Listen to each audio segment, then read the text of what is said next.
El año es 1492. Es un año monumental para la corona española y la historia del mundo. En la corte del rey Fernando y la reina Isabel, un grupo de oficiales judíos suplica desesperadamente por el destino de su pueblo. Su objetivo es detener a los soberanos de promulgar uno de los decretos más trascendentales de su reinado, la expulsión de los judíos del reino español. No hay necesidad de llegar a este extremo, argumentan los cortesanos con elocuencia. Han servido fielmente a los monarcas y seguirán haciéndolo. El pueblo judío es honesto y trabajador, aportando abundantes ingresos a la corona. Además, los oficiales prometen que los judíos españoles reducirán aún más todo contacto con sus hermanos católicos y se confinarán en sus guetos históricos. En un acto de lealtad a la causa cristiana, ofrecen la suma tentadora de 30.000 ducados para la lucha de la corona contra los musulmanes. Al oír esto, el rey Fernando de Aragón comienza a vacilar. Los judíos le han servido bien, proporcionando una fuente constante y amplia de ingresos en tiempos difíciles, y las arcas reales estaban casi agotadas. Calcula que siempre puede expulsar a los judíos una vez que los musulmanes ya no sean una amenaza. Pero en ese instante, un hombre entra a la sala. Así lo imagina el historiador Rafael Sabatini. Lo ves pálido, un poco jadeante por la excitación y la ira que lo poseen. Sus ojos hundidos brillan sombriamente con la fiebre de un celo fanático e indignación. Se yergue recto con su cuerpo enjunto. En sus manos marchitas y nervudas alza un crucifijo. El hombre ha escuchado la oferta de los judíos. La suma financiera le recuerda desafortunadamente a otra. Judas, exclama, una vez vendió al Hijo de Dios por 30 piezas. Sus altezas piensan venderlo de nuevo por 30.000. Véndanlo entonces, pero absuélvanme de cualquier participación en esta transacción. Y estrellando el crucifijo sobre la mesa frente a sus atónitas altezas, abandona bruscamente la sala. Este hombre es Tomás de Torquemada, el gran inquisidor del Tribunal del Santo Oficio de la Inquisición.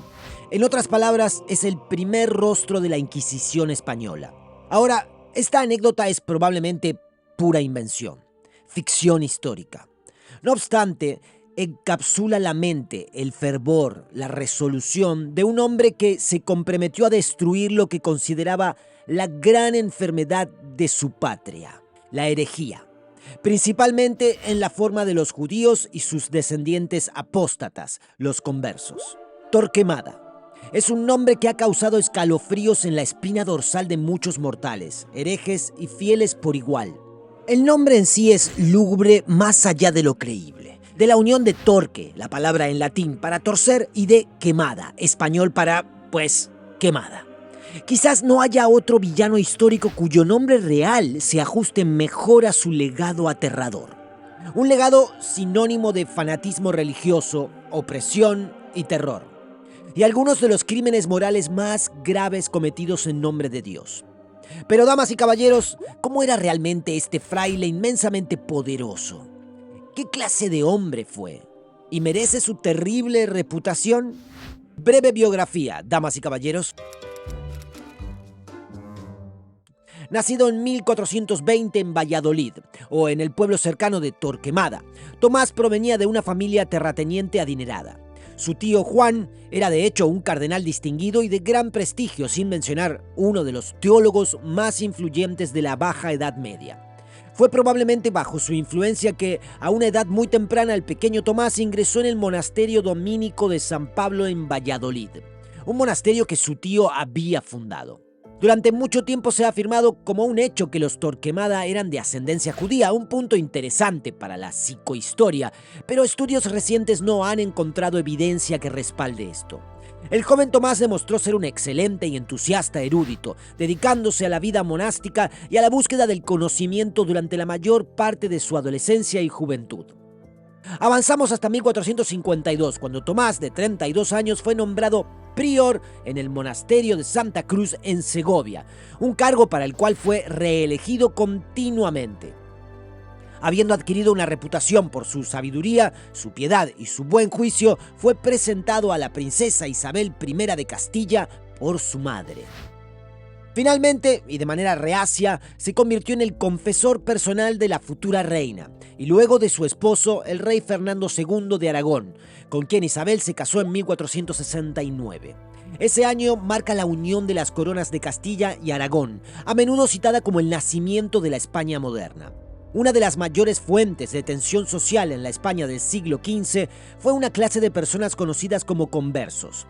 También se les conoce en la historia como cristianos nuevos, judaizantes y criptojudíos. Estos eran cristianos bautizados, ya sea por la conversión de sus antepasados judíos recientes o por su propia conversión al catolicismo durante su vida.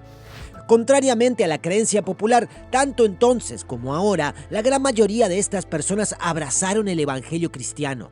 Aunque muchos de sus antepasados judíos en el siglo anterior se convirtieron por miedo y permanecieron como católicos por coacción o conveniencia, sus descendientes se asentaron en su nueva fe, aceptando las enseñanzas de Cristo. Algunos incluso se consideraban más cristianos que los cristianos viejos, ya que, como judíos, estaban emparentados por sangre con Cristo mismo. Al mismo tiempo, sin embargo, sentían gran orgullo por su herencia, observando ritos y costumbres judías. Los conversos habían alcanzado prominencia entre la élite social y económica del reino. Como tal, eran una gran fuente de envidia y desconfianza para muchos españoles, que sospechaban de su riqueza y posición, pero también de su patriotismo y de su genuino compromiso con la verdadera fe. La historia medieval de la península ibérica está plagada de ataques a los judíos, disturbios antisemitas y casos de libelo de sangre. Y esto no fue diferente en la España del siglo XV, donde ahora también se atacaba a los conversos. Abundaban las teorías de conspiración sobre una quinta columna de conversos que estaba envenenando el tejido social de España y la Iglesia Católica desde adentro. A medida que crecían las divisiones, también lo hacía la necesidad de tomar medidas decisivas para restaurar el orden. Con la unión de Castilla y Aragón y la reconquista cristiana después de siglos de dominio disputado en la península ibérica, surgió un anhelo por la homogeneidad cultural, política y religiosa.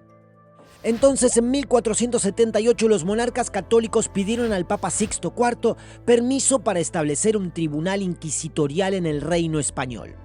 Las inquisiciones, del latín inquisitio o investigación, tenían sus raíces en los tribunales episcopales y papales de la Edad Media, tribunales establecidos en el sur de Francia y el norte de Italia para investigar, es decir, indagar y procesar a las sectas religiosas sospechosas de desviarse de la Iglesia Católica Romana. En 1480, tras 2 años de probar estrategias más suaves como el catecismo obligatorio para los conversos, los reyes católicos finalmente lanzaron la Inquisición española. Torquemada, aún no inquisidor, había sido una voz fuerte que impulsaba su implementación. La Inquisición comenzó en Sevilla, un hervidero de judíos y conversos. Los inquisidores designados fueron enviados a la ciudad andaluza para recoger confesiones y acusaciones de herejía entre los miembros de la comunidad. Estas se filtraban. Los casos considerados genuinos se examinaban y eran llevados a juicio por un jurado de juristas y eruditos antes de que se impusiera una sentencia para cada uno. Esto podía variar desde el perdón y la reconciliación con la iglesia tras el pago de multas, la confiscación de bienes y una procesión humillante en una ceremonia pública llamada auto de fe, hasta ejecuciones públicas más terminales que incluían la quema en la hoguera o el garrote. Se usaba la tortura para extraer confesiones. Las 3 principales incluían la tortura en el potro, la tortura de la garrucha y una forma temprana de ahogamiento simulado. La Inquisición española fue feroz en sus primeros años. Nadie había esperado la cantidad de acusaciones que comenzaron a llegar una vez que el Santo Oficio comenzó a operar. Décadas de odio y resentimiento acumulado explotaron en escena, ya que los enemigos de los conversos aprovecharon los tribunales para ajustar cuentas o ganar ventaja. Piensa en disputas de herencias, competidores comerciales, venganzas entre vecinos. Y la gente acusaba a otros para no ser acusada primero. Las filas de la Inquisición se inflaron solo para mantenerse al día con el volumen. Y con la mayor capacidad se extendió por todos los rincones del reino como un incendio forestal. Las confiscaciones trajeron los tan necesarios ingresos a las arcas reales. En cuestión de años, la Inquisición se había extendido a casi una docena de ciudades en todo el reino.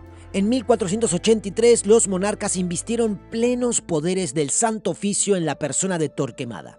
Había sido uno de los 8 inquisidores nombrados por el Papa el año anterior. Confiando en el carácter y el juicio de Torquemada, el Papa accedió a la designación especial, en medio de relaciones tensas con los monarcas por el control de la Inquisición y, como lo veía el Papa, su dirección corrupta y descontrolada. Al año siguiente, en 1484, Torquemada introdujo lo que se conoce como sus instrucciones, algo así como un manual de reglas para los inquisidores, que incluía 28 artículos sobre los procedimientos legales y las estructuras del Santo Oficio. Más sobre esto más adelante. El hombre era un administrador implacable y sumamente enérgico, empeñado en extirpar la desviación religiosa en todas sus formas, particularmente la herejía de los conversos, pero también la sodomía, la usura, la blasfemia, la poligamia, la lista sigue. A través del alcance de la Inquisición, Torquemada se convirtió en una de las figuras más poderosas del reino. Como confesor personal de los monarcas, pero también tras haber sido recientemente nombrado miembro del Consejo Real, su influencia en la corte era incomparable. Su manejo de la Inquisición fue recibido con seria oposición por parte del Papa, un tema recurrente durante el mandato de Torquemada. Tanto él como los monarcas desafiaban abiertamente la voluntad del Papa, condenando sus críticas al Santo Oficio, así como los miles de perdones que concedía a los herejes acusados, quienes huían a Roma buscando apelaciones. Mientras la Inquisición seguía su curso, en 1490 se descubrió que un grupo de judíos y conversos había torturado y crucificado a un joven niño español, conocido ahora en la historia como el Santo Niño de la Guardia. Torquemada se abalanzó sobre el caso, difundiendo sus detalles por todo el reino para subrayar el problema judío en España y la necesidad de la Inquisición. Estallaron disturbios en todo el reino. A pesar de los fundamentos dudosos del caso, notablemente el hecho de que nunca se encontró un cadáver, parecía confirmar acusaciones centenarias de asesinato ritual de cristianos españoles por parte de los judíos. En marzo de 1492, bajo la presión del Gran Inquisidor, los monarcas ordenaron la expulsión de todos los judíos del reino, con la esperanza de resolver el problema de los conversos al cortar su fuente corruptora. Aproximadamente la mitad de los judíos de España se convirtieron al cristianismo, conservando sus medios de vida y propiedades. El resto abandonó el reino en un plazo de 4 meses. Años después, muchos regresarían con sus familias y parientes y finalmente se convertirían. Los informes sobre el reinado tiránico de Torquemada continuaron llegando a Roma. El Papa Alejandro decidió tomar medidas por su cuenta. Depurar a Torquemada habría significado fracturar la cooperación tan necesaria con los monarcas españoles, quienes valoraban demasiado a Torquemada y su labor. Así que el Papa sugirió, en junio de 1494, nombrar a otros 4 altos inquisidores, cautelosamente llamados asistentes, para compartir los deberes de Torquemada, citando su vejez y su salud deteriorada. Así se diluyeron los poderes del viejo autócrata. Al año siguiente, en 1495, Torquemada dejó la corte real, después de una década de estrecha colaboración con los soberanos y de un poder casi supremo en los asuntos de la Inquisición. Atormentado por la gota, se retiró a su querido monasterio en Ávila, supuestamente construido sobre un cementerio judío. Aunque fue contrarrestado por otros 2 altos inquisidores, Torquemada siguió siendo el espíritu guía y árbitro supremo detrás de la Inquisición. Fue en Ávila, en mayo de 1498, cuando publicó su 4ª y última serie de instrucciones, nominalmente para suavizar algunas de las medidas de sus instrucciones anteriores. Torquemada murió pacíficamente en septiembre de ese mismo año a los 77 años. Más tarde fue sucedido por Francisco Jiménez de Cisneros, una figura clave en la historia de España que combatiría la influencia del Islam con el mismo fervor con el que Torquemada había dirigido sus ataques hacia los judíos. La institución de Torquemada sobreviviría más de 300 años después de su muerte. Es una institución que, al igual que su principal diseñador, ha estado durante mucho tiempo envuelta en lo que se conoce como la leyenda negra.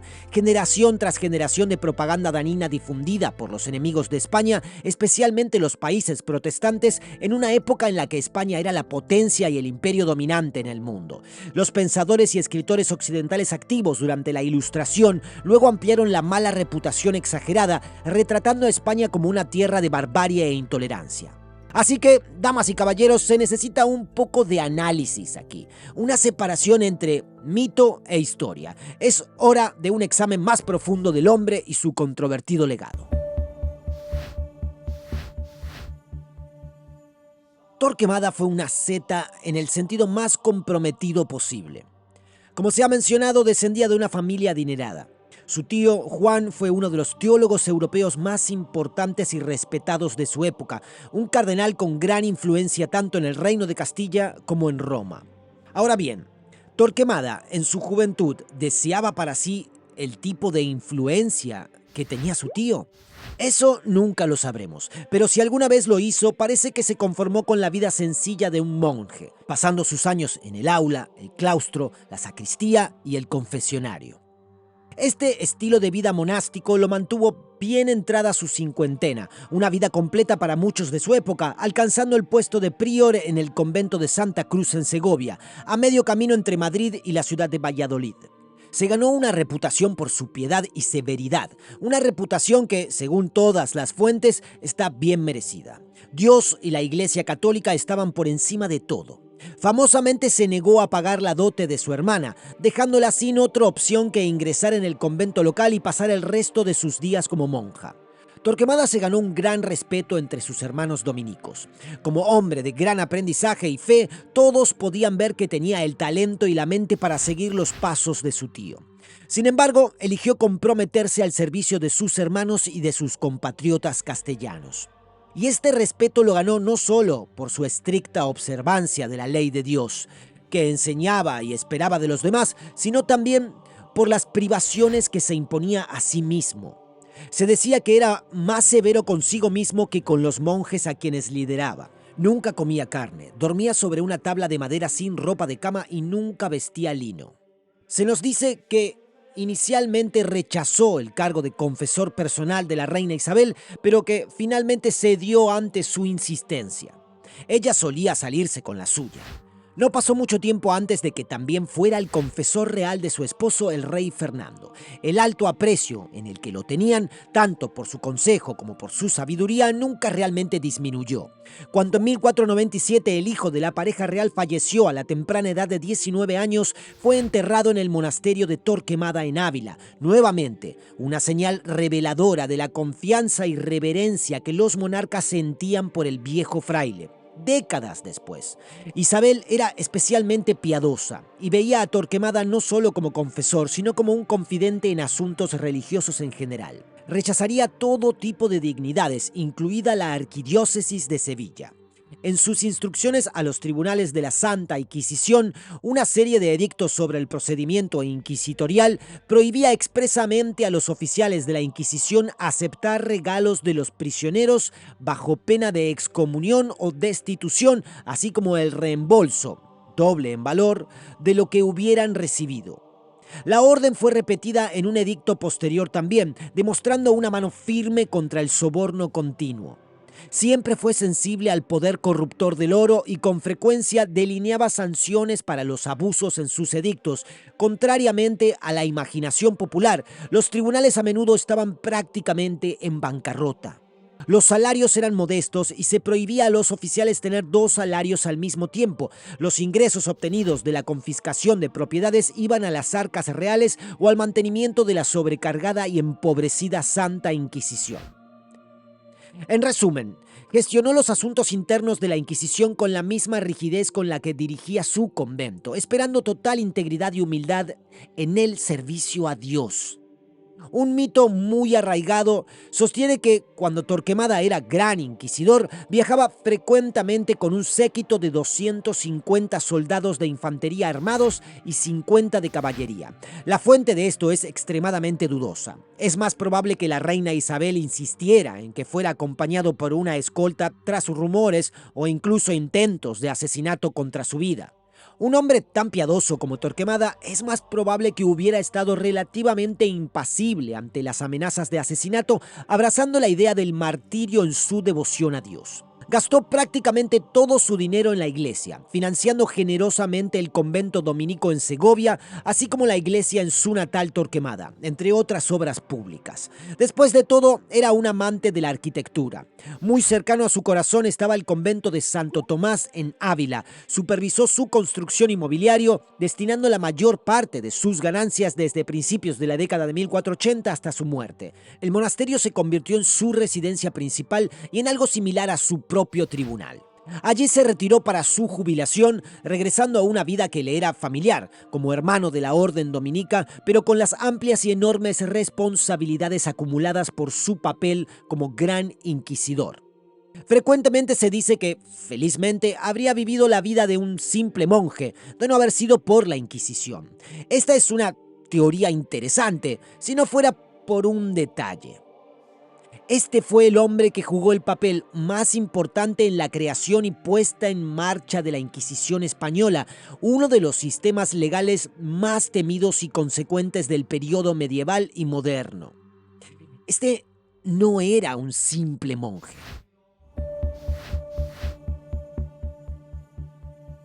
La Inquisición española a menudo se ve como una especie de represión frenética contra los judíos españoles llevada a cabo por un grupo de fanáticos católicos descontrolados.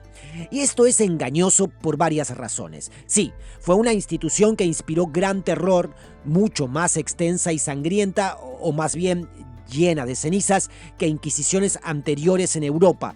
Y sí, según los estándares modernos de Occidente, sería considerada una atrocidad jurídica, enormemente injusta, cruel, arbitraria, parcial y fanática. Pero entonces no estamos hablando de la era moderna, estamos hablando de una época brutal donde el concepto de derechos humanos era esencialmente inexistente y una era en la que la religión sustentaba la vida de todos. Era ciencia, filosofía y una fuente de verdad universal, todo en uno. La fe en la Santísima Trinidad, según el dogma católico, y el arrepentimiento sincero de los pecados aseguraban el paso seguro al cielo en la otra vida. La herejía, entonces, era un problema enorme, y el tema genuino de los conversos había estado en aumento desde finales de 1300.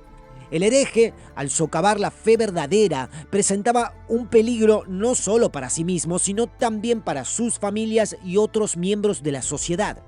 Ponían en peligro la salvación de sus almas, pero también las almas de los demás. Pocos cristianos en su sano juicio habrían estado en desacuerdo con la necesidad de una reforma en la península, dado el problema existencial que planteaban los conversos, así como las tensiones sociales reales que generaban con los cristianos viejos, debido a su número e influencia. El hecho de que las motivaciones de la Inquisición no fueran radicales para la época se sugiere por el simple hecho de que la Inquisición fue creada por una bula papal. Y además de estas justificaciones contextuales, la Inquisición era en realidad bastante sofisticada para su tiempo. Contrariamente a la creencia popular, era un sistema legal elaborado con procedimientos claros, jerarquías administrativas, reglas y regulaciones, códigos de conducta, roles claramente definidos y una vasta red de controles y equilibrios. Implicaba la recopilación y el cuidadoso análisis de pruebas antes de dictar sentencia por funcionarios que estaban muy bien leídos en teología, administración, derecho y filosofía. Ahora, ¿por qué digo esto? Ante la falta de mucha información personal sobre Torquemada, tenemos que mirar su trabajo. La sofisticación de la Inquisición española en relación con otros sistemas legales se debe en gran medida a los años de trabajo dedicados por su primer gran inquisidor. Ahora bien, no fue el único en fundar o dirigir la Inquisición. De hecho, ni siquiera fue él quien la inició. Esa persona fue el cardenal de Sevilla, el cardenal Mendoza. Pero su contribución fue sin duda la mayor. Sus dictámenes sobre las reglas y procedimientos de la Santa Oficina, conocidos como sus instrucciones, formaron la base de la institución y, en palabras del historiador Rafael Sabatini, que difícilmente era un fanático de Torquemada, las instrucciones pueden decirse que dieron a la jurisprudencia de la Inquisición española una forma establecida, que continuó prácticamente inalterada durante más de 300 años después de la muerte de Torquemada. Con una mente metódica y legalista y una energía fenomenal, le infundió un gran sentido de orden y estructura, alternativas a los procedimientos mucho más bárbaros del derecho secular y el caos de las turbas. Para dar algunos ejemplos clave, la tortura, que era la norma de la época, por cierto, lo había sido durante siglos y seguiría siéndolo durante siglos después, no estaba autorizada antes de cierto punto en el proceso judicial y generalmente se usaba para eliminar contradicciones en las declaraciones. No se podía aplicar sin la aprobación de un fiscal, el obispo de la diócesis o incluso el Consejo Supremo, en la cima de la pirámide, sobre el que Torquemada mismo presidía. Una vez aprobado esto, el acusado debía ser examinado por médicos para asegurarse de que estaba físicamente apto para ser torturado. Fíjate en eso. Y un médico debía estar presente en la sala durante toda la sesión a su orden. La tortura debía detenerse. Cada sesión de tortura se limitaba a un máximo de 15 minutos. En solo alrededor del 1% de los casos se aplicaba la tortura por segunda vez y nunca por tercera. Son hechos como estos los que han llevado a muchos historiadores a afirmar que la Inquisición de Torquemada era en realidad relativamente iluminada para su tiempo.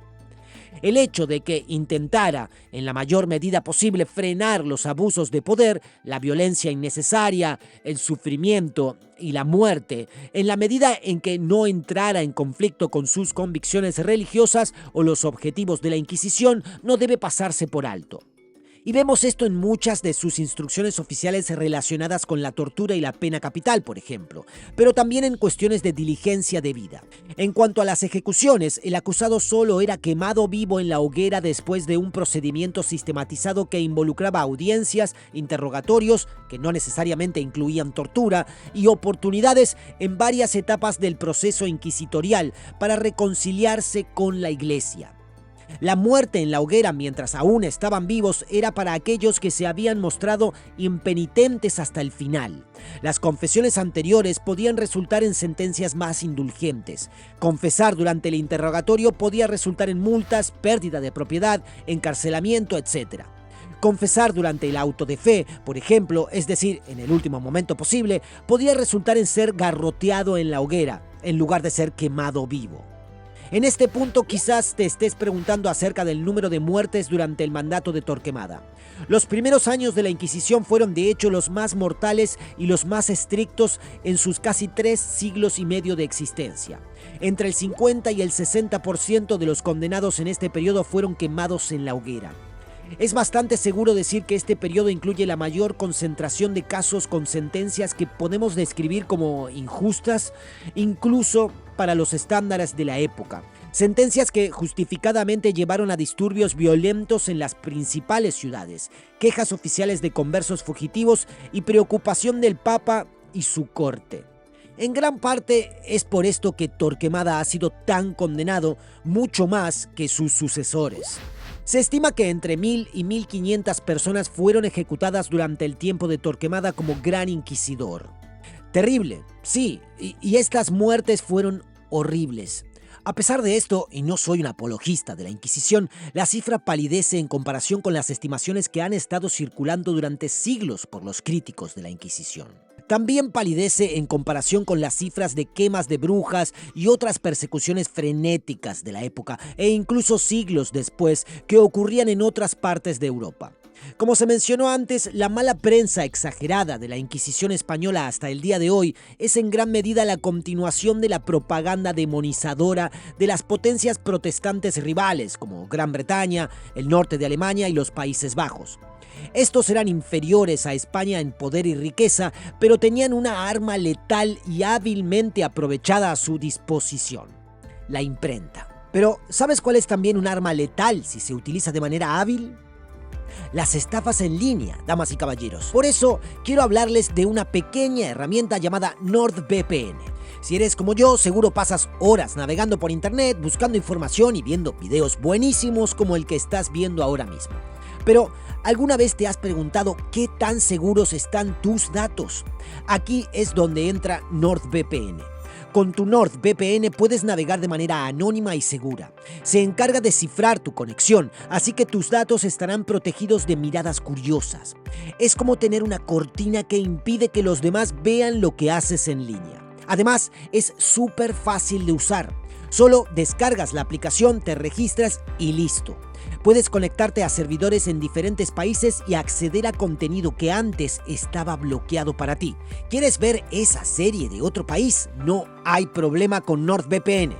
Y si te preocupa la velocidad, no te preocupes. NordVPN es rápido y no notarás la diferencia. Así que puedes seguir disfrutando de tus videos y juegos sin interrupciones. Así que si buscas privacidad y seguridad en línea, te recomiendo probar NordVPN. Además, si usas el código que te dejo en la descripción, tendrás un descuento especial para ti.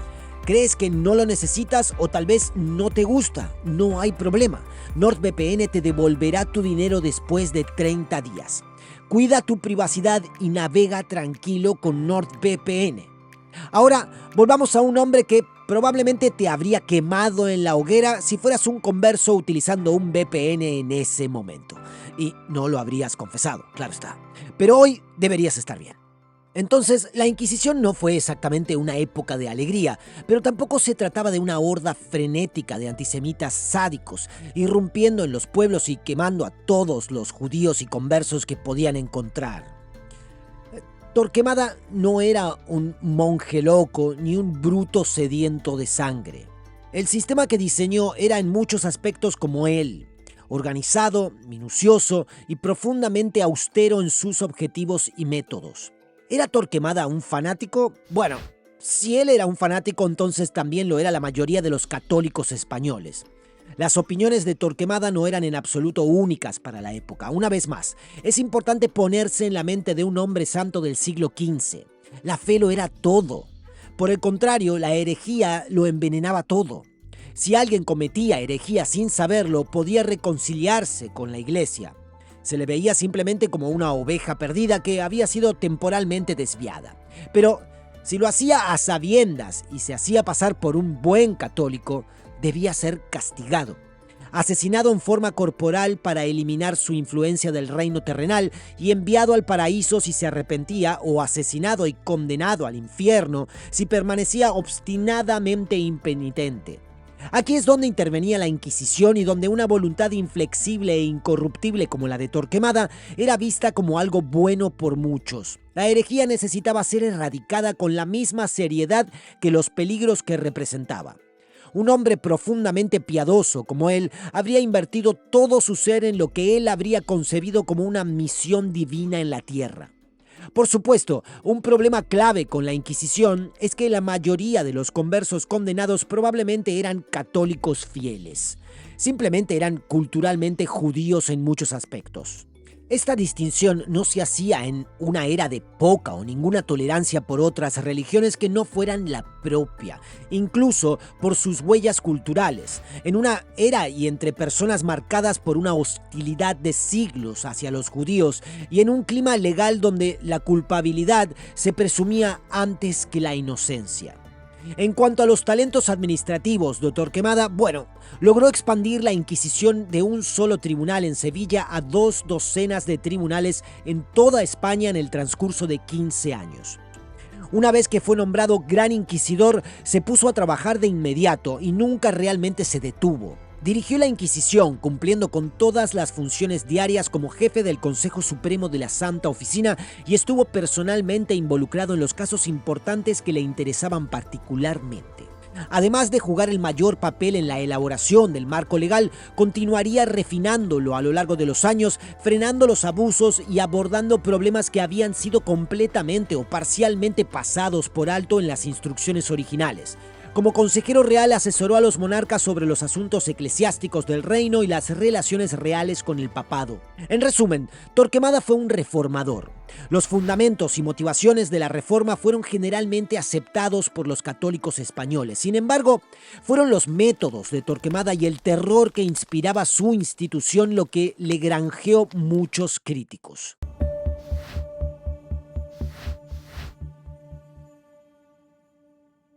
Dado que hemos establecido que las opiniones de Torquemada no eran realmente inusuales para su época y que la Inquisición, en teoría, no era algo radical, la pregunta es, ¿fue él más cruel que el clérigo promedio de su tiempo? Ciertamente fue belicoso, cumplió con su deber, pero debemos discutir hasta qué punto fue estricto. Tomemos los autos de fe, provenientes del portugués actos de fe. En estas ceremonias solemnes, los penitentes debían caminar en largas procesiones antes de la misa, el sermón y la lectura de sus sentencias. Para maximizar la humillación, Torquemada insistió en que los penitentes usaran el infame hábito sanbenito, un saco de color amarillo. Esto estaba cayendo en desuso para la penitencia pública, pero Torquemada lo revivió. En su esfuerzo implacable por no dejar piedra sin mover, extendió la Inquisición lo más lejos y ampliamente posible. No había realmente ninguna categoría de la sociedad que estuviera a salvo. Esto estaba en línea con la enseñanza católica de que todos los hombres son juzgados igualmente ante los ojos de Dios, independientemente de su riqueza o estatus. Si demostrabas herejía de cualquier tipo, serías capturado, de modo que nobles, terratenientes adinerados e incluso sacerdotes eran implacablemente perseguidos una vez que caían bajo el radar de la Inquisición. Torquemada podría compararse con un perro que, después de clavar sus colmillos en su presa, no puede soltarla. Esto recuerda a un viejo juego de palabras sobre la orden dominica apodada Los Perros del Señor, por su lealtad y servicio. Traducido al latín sería Domini Canis. Casos extremos de esta tenacidad fueron las medidas para personas muertas. A menudo se juzgaba a personas en ausencia, por ejemplo, si habían huido de su sentencia, quemando su efigie en autos de fe. Serían condenados al infierno a pesar de estar físicamente ausentes. Pero había un procedimiento especial reservado para los muertos. Sí, incluso en la muerte podía ser procesado. Se alentaba a hijos y nietos a denunciar a sus antepasados muertos por herejías si tenían algo que confesar. La idea era que el pecado era hereditario, así que incluso si eras un católico devoto e impecable, podías ser condenado por los presuntos pecados de tus antepasados muertos. Perderías la herencia familiar, te prohibirían ocupar cargos públicos o cualquier trabajo prestigioso y básicamente te convertirías en un paria social. Y podrías pensar que esto habría desincentivado a las personas de denunciar a sus antepasados, como si la idea de desenterrarlos y quemarlos no fuera ya lo suficientemente trágica. Pero la gente lo hacía de todos modos. Guardar silencio y ser atrapado conllevaba castigos mucho más graves que confesar los crímenes de tus antepasados, y en el clima frenético de los primeros días de la Inquisición nunca sabías quién podría denunciarte. Y este es uno de los grandes cargos morales contra la Inquisición española. El hecho de que cualquiera podía denunciar a cualquiera. Sí, las acusaciones y los acusadores eran investigados, pero las acusaciones creaban una atmósfera de terror absoluto, similar a las denuncias en la Europa ocupada por los nazis o en la Unión Soviética de Stalin. Los hijos se volvían contra sus padres, los sirvientes contra sus amos, los vecinos contra sus amigos, ya fuera para vengar un agravio, obtener una ventaja injusta o simplemente por miedo a ser denunciados primero. Mientras tanto, la gente confesaba delitos menores cometidos años atrás, a riesgo de una fuerte multa o deshonra social, solo para evitar ser delatados por otra persona y arriesgarse a la prisión de por vida o la muerte en la hoguera. Y estas eran las ruedas sobre las que se movía la Inquisición. Los acusadores permanecían en el anonimato. Cuando los acusados eran llevados a juicio, los inquisidores deliberadamente retenían la identidad de los acusadores, así como el contenido de las acusaciones. La idea era mantener la ofensa vaga con la esperanza de que confesaran el crimen del que se les acusaba. Si esto ocurría, podían estar más seguros de que la acusación era genuina y entonces decidirían la severidad del castigo. Si los acusados no confesaban, los inquisidores intentaban sacarlo a través de interrogatorios. En teoría, el anonimato se otorgaba a los denunciantes para protegerlos de eventuales represalias de los acusados. Pero debemos cuestionar esto. A los ojos de la fe, un asesinato por venganza habría martirizado al acusador, lo cual era uno de los mayores honores posibles a los ojos de Dios, lo que significa que la motivación más probable, como infiere Sabatini, era eliminar cualquier temor que los acusadores pudieran tener al denunciar a alguien, de modo que pudieran hacerlo sin preocuparse por represalias. Esto fue lo que mantuvo la Inquisición en pleno apogeo. Y efectivamente, convirtió a las personas comunes en agentes de la Iglesia, permitiendo que la Inquisición se extendiera como un incendio. Ahora, el antisemitismo era esencialmente la norma para los católicos españoles. Bíblicamente, los judíos eran responsables del deicidio. Socialmente eran herméticos y alienígenas culturales, siempre motivo de sospecha. Financieramente eran extremadamente exitosos, ocupando posiciones clave, lo que provocaba envidia en muchos. Se creía ampliamente que los judíos estaban involucrados en una conspiración para socavar la Iglesia Católica, así como la corona. Una idea que, como podrías imaginar, ha sido totalmente desacreditada por los historiadores. Pero como resultado, los conversos eran vistos como lobos con piel de cordero, el enemigo interno, y Torquemada ciertamente compartía esta visión. En su virulento antisemitismo se podría argumentar que él mismo violó el código de la Inquisición española. Permíteme explicar esto. Contrario al mito popular, la Inquisición española no se enfocaba en los judíos, se enfocaba en los cristianos que se consideraban extraviados del rebaño, especialmente los conversos. Dado que habían sido bautizados y afirmaban ser seguidores de Jesucristo, se habían hecho responsables ante la ley canónica católica. Era deber de la Iglesia traerlos de vuelta al redil y hacer que abandonaran todos los vestigios de sus costumbres y fe judía. Los judíos, por otro lado, su mera existencia era herética, pero la Iglesia Católica aceptaba que no formaban parte de su rebaño, por lo que no tenían por qué perseguirlos.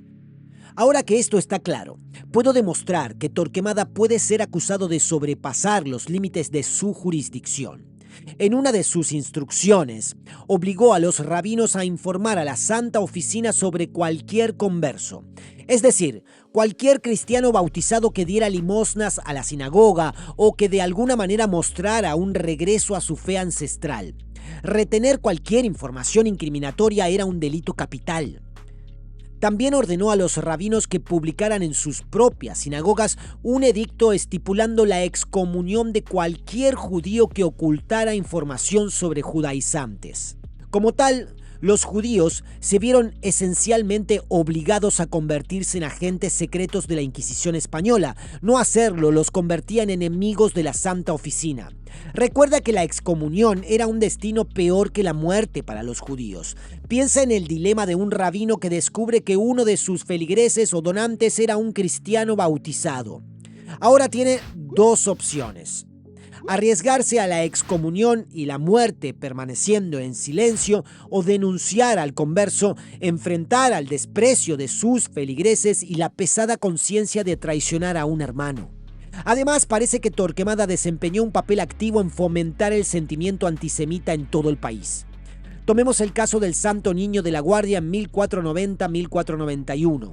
Sobre la crucifixión y asesinato de un niño cristiano de 4 años por un grupo de conversos y judíos realizando un acto de magia negra. Fueron acusados, entre otros crímenes, de cortar el corazón del niño. La intención supuestamente era quemar el corazón junto con una hostia consagrada robada de una iglesia local y con las cenizas de ambos envenenar los ríos del país. El caso es infinitamente misterioso. No se encontró ningún cuerpo y se especula incluso sobre la existencia del niño.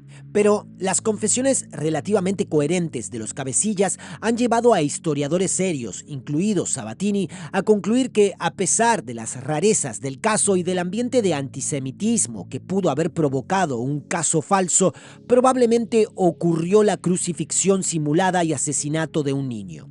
Los cabecillas fueron quemados en la hoguera. Los críticos de Torquemada han sugerido durante mucho tiempo que el gran inquisidor ayudó a fabricar los detalles del caso. Esto también es muy improbable. Lo que sí se puede decir es que usó el caso de manera oportunista. Es más que probable que distribuyera copias de la sentencia por toda España para aumentar la animosidad popular contra los judíos y conversos. Llevaba mucho tiempo presionando por la expulsión de los judíos del reino, juzgando que el problema de los conversos persistiría mientras los judíos siguieran presentes, corrompiendo a los cristianos y ayudando a los judaizantes. Y fue este caso y el malestar que provocó lo que llevó a Isabel y Fernando a firmar el edicto de expulsión, algo que durante mucho tiempo se habían mostrado reacios a hacer debido a la riqueza que generaban los judíos, la reputación previa de tolerancia religiosa de los monarcas, especialmente la de Isabel, y la cantidad de judíos en la corte real. Igualmente, Torquemada puede ser acusado de arrogancia. Envió cartas reprendiendo al Papa, acusándolo de entrometerse en los asuntos de la Santa Oficina, hasta el punto de decir que el Papa estaba siendo engañado por los herejes acusados que habían huido a Roma buscando perdones y quejándose del rumbo cada vez más radical de la Inquisición. Lo mismo puede decirse de su trato hacia los monarcas, en particular el rey Fernando, pero entonces Torquemada no era un jefe de Estado.